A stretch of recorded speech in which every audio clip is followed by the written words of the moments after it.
The Philadelphia Eagles left Buffalo with a win that at the same time says a lot and makes a lot of people uncomfortable. It was one of those games that feels like January football before January even arrived. Cold, physical, tense, decided at the very last second, and when it was over, the scoreboard showed an Eagles victory. But the feeling was far more complicated than simple celebration, because not every win brings relief. Some wins bring warning signs, and this game was exactly that. The Eagles beat the Buffalo Bills by 13-12 on the road in a hostile environment against an elite quarterback in a matchup that felt like a playoff game from the opening snap. The defense was heroic. The defense was dominant. The defense did everything it needed to do to win a big game. At the same time, the offense nearly threw it all away, and I'll explain in a moment why that combination is just as dangerous as it is promising. Philadelphia built a 13-0 lead in the first half. They controlled the tempo, won the field position battle,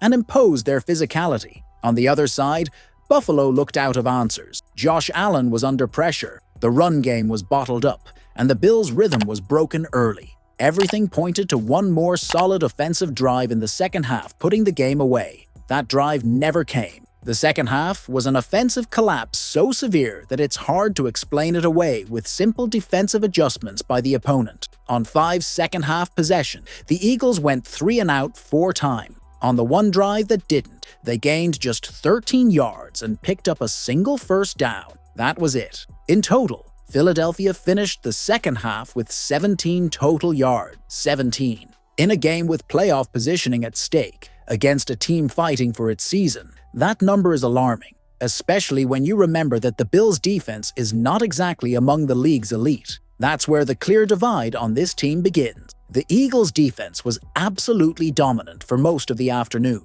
They played fast, aggressive, and disciplined. They controlled the line of scrimmage, won at the point of attack, and forced Buffalo to play outside its comfort. Josh Allen was sacked 5 times. One of the most emblematic moments of the game came when Jalen Hurts made an incredible individual play, dropping Allen for a 19-yard loss and knocking the Bills completely out of field goal range in the third quarter. It was the kind of play that changes the entire energy of a game. And if not for 2 deep, almost helmet catch-style receptions, one by Tyrell Shavers and another by Brandon Cooks, Buffalo's offense would have done virtually nothing for large stretches of the game. The Bills finished with 331 total yards, but that number is misleading. 83 of those yards came on the final drive alone, a desperate sequence that included a hook and lateral on 4th and 10 that gained 25 yards. Before that, Buffalo was largely bottled up. This defensive performance wasn't a fluke. It fits a pattern that's been forming since late October.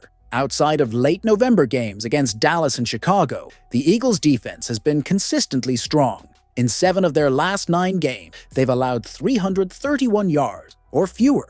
In 5 of those games, they held opponents under 300 yards. This defense knows exactly who it is. The offense, on the other hand, is still searching for answers. Even with a favorable game script, even with a lead on the scoreboard, even with the defense repeatedly giving them chances to put the game away, the offense simply could not execute. The offensive line struggled again. Protection broke down at key moments. The run game, facing the league's 24th ranked run defense, produced just 82 yards. Saquon Barkley finished with 68 yards on 19 carries without ever truly imposing his will. When the moment demanded clock, control, composure, and simple execution, the offense failed. And that burden is starting to fall directly on Kevin Patullo. This isn't about creativity, it's about reliability. In situations where the team needed to hold the ball, breathe, flip the field, and wear the opponent down, the offense delivered none of that. The Eagles converted just 3 of 13 third down attempts and held the ball almost 11 minutes less than the Bills. That's asking for trouble. Individually, Jalen Hurts didn't lose the game, but he also never finished it. He went 13 of 27 for 110 yards, with a touchdown pass to Dallas Goedert and no turnover. It was a game of management, not dominance. Hurts dealt with constant pressure and never established rhythm after halftime. In playoff games against elite competition, that kind of performance can be enough, or it can cost you everything. It depends on the context, and it depends on the opponent. There's also an emotional factor in games like this that doesn't show up in the box score. The Eagles' defense is playing with a level of confidence that borders on stubbornness. This is a group that takes the field believing it can win games on its own if necessary. Every third down stop, every sack, every tackle right at the sticks seems to feed that mindset even more. That confidence is powerful in January, but it also creates silent pressure on the other side of the ball. When the defense does everything right and the offense can't match it, the wear isn't just physical,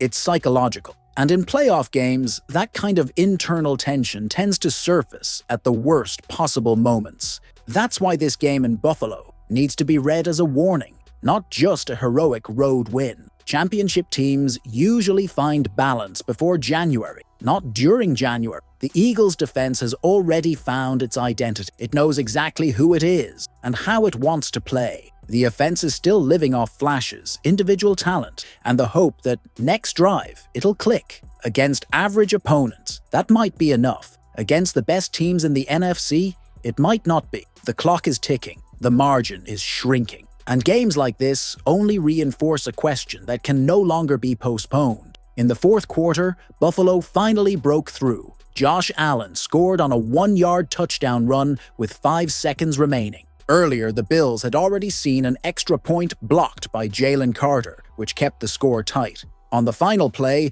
Buffalo went for 2 and the win. They failed. The clock hit 0. The Eagles survived. Josh Allen finished with 262 passing yards and 2 rushing touchdowns, but much of that production came during the late desperation drive. For most of the game, Philadelphia controlled him, took away his primary read, and forced him into improvisation. James Cook, the league's top rusher, was held to 74 yards. When Buffalo's run game stalled, the burden shifted to Allen earlier than the Bills would have liked, and the Eagles' defense was ready for it. This win marked Philadelphia's 3rd straight victory and kept them alive in the race for the number 2 seed in the NFC.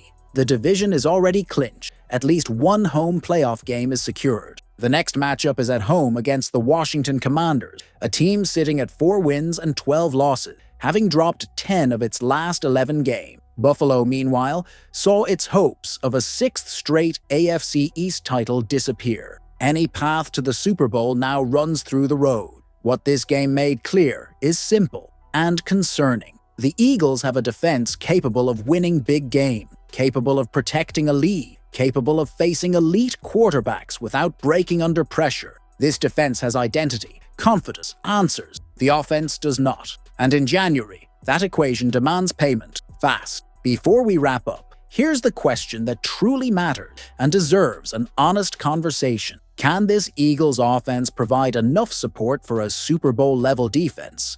Or will this lack of execution come back to cost them at the most important moment of the season? If you follow this team as a listener, as someone who lives Philadelphia Eagles football beyond the highlights, drop a comment, hit the like button, and subscribe to the channel. That support helps the channel grow, strengthens the community, and keeps this space alive for fans who want real, honest, in-depth analysis every single day.